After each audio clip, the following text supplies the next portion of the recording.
Today I was asked a really interesting question on an email, and it's somebody that found me here on YouTube, and she's a manager, just took over a property. It's not the same city where I live at. It's not the same company. It's somebody I don't know. She just found me on YouTube, and she had a really interesting question. And I think I have a good answer for her, and of course I gave it to her. And I want to share this. I thought it's a good idea for somebody that has a property and is looking for maintenance guys. Any manager, any management company that's looking for maintenance guys. And this situation was really special or different because what happens is she tells me right away that she took over a property, and it's in a bad area of town, and it's a rundown property, and she wanted some suggestions how she could find a good maintenance supervisor and a good maintenance team. And I got to thinking, and I know that there's no easy answer for that because most guys that are experienced, and she did say that it's run down, so it's obviously going to have a lot of work. Most maintenance guys that are experienced, like myself and most of the good maintenance techs that I know, we already know because even when most of us started in a rundown property, but we were not experienced. I remember when I first started, I came to a company and I brought some of my workers that had worked for me because I was a contractor before that. And I was put on a property. Of course, I wasn't experienced as a maintenance technician. I just had a lot of experience in construction. So I was put on a property, and my workers were put in different properties for the same company, but different properties. And it turns out they were making more money than me. And I asked my manager, so, what's going on? How come like these guys are making more money than me? And she said, well, it all depends on the property you're at. And she said, it all depends on the budget, for the property. Which I thought was not fair because I'm thinking, well, it's not my fault I'm at this property. So my first instinct was, okay, so I got to leave this property and go to a different property. And then I realized that most of the time inside a company, you can't even do that because when there's a good opening in a good property, they're going to hire somebody else because it's easy to fill that position. And it's really hard to fill the position where I'm at because they're saying, well, I have this guy at this bad property and he's still around. And if I move him to a good property that pays more, then who am I going to replace him at a worse property that pays less? So I figured that out really fast. And most maintenance technicians and most maintenance supervisors have been doing this for a while. We already know this. This is something that we already know. We know that the company's usually not going to move you. And guys like us, we're not going to go to a rundown property in a bad area of town that doesn't have a budget. This is affordable housing. She did explain it's affordable housing, and it's pretty rundown. So I got to thinking, how would I go about hiring a maintenance supervisor or maintenance team in a property like that? And, it's not easy. It's not easy because, like I said before, experienced guys are not at all interested in that property. We're not.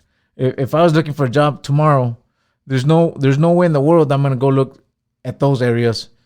No matter if they have an ad on the newspaper or internet or whatever, I'm not going to go to those properties because I know that's much more work, much less pay, and usually less money for budget for parts and materials. But it's an interesting question because, you got to do something, and obviously you need an experienced crew or at least an experienced supervisor to handle that property because it's hard, it's difficult, and I'm thinking, how in the world can she possibly find a good maintenance supervisor to go to that property?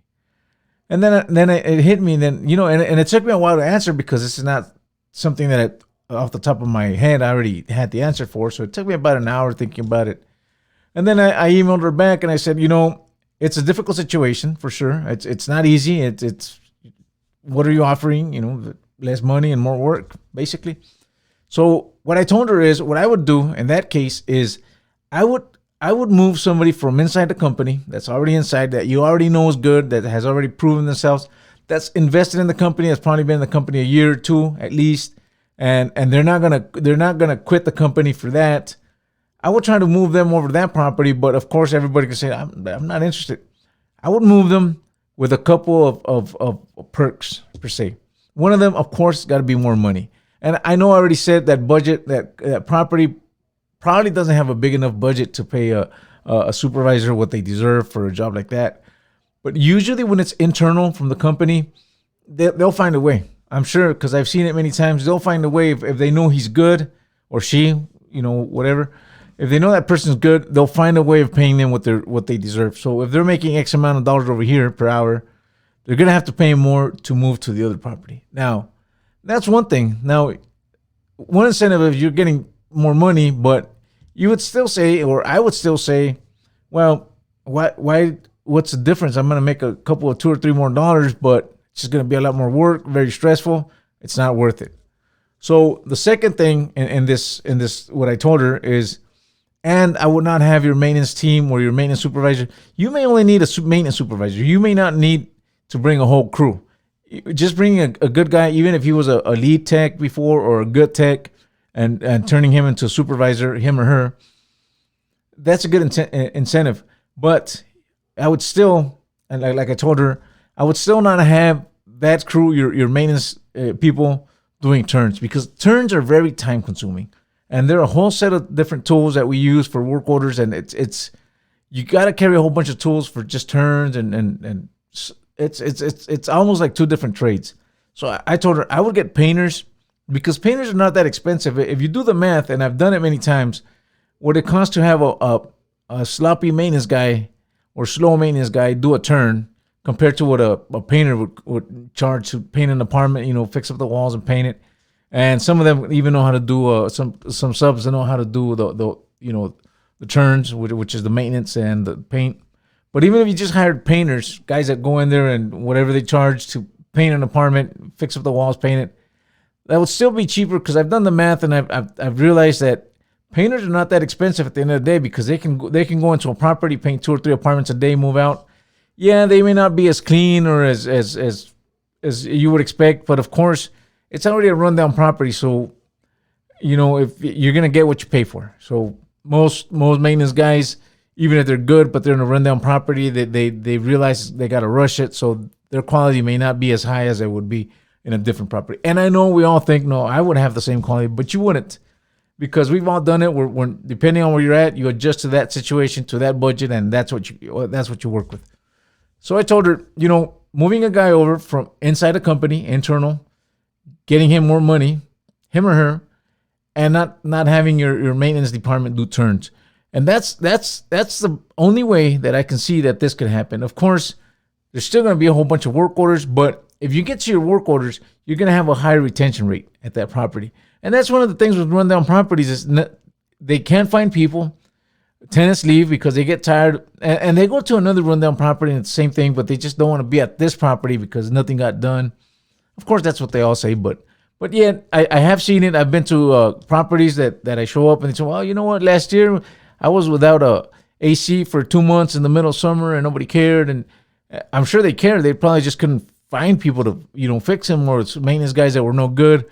We kept on saying, yeah, I fixed it, and it never really got fixed. And we've all heard these stories. So bringing a good guy that has been invested in the company, that you already know what that person is capable of doing. And when I say guy, I mean man or woman. I know there's women out there that are good maintenance technicians and maintenance supervisors, but I'm just used to saying a guy. But it's either. It's just a supervisor. Just bringing that person over and paying them a little more, or whatever the budget can afford, and cutting out the turns. That would get that property caught up really, really fast. And you would have a good crew, even if you just have the supervisor over and that supervisor can train. Of course, once the property gets rolling and everything, gets caught up, then you can have your maintenance people start falling back and doing turns. But to start with, I would not have him do turns. I would just have him work on work orders, cut those work orders down to, the bare minimum, and have painters doing your turns.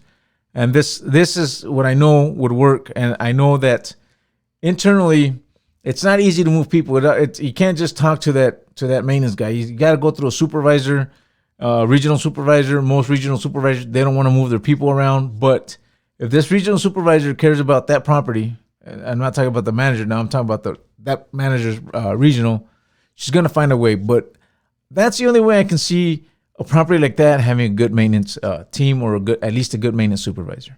Anyway, that was what I told her, and I know this is good advice, and I know this is probably the only way she's going to be able to find a good team.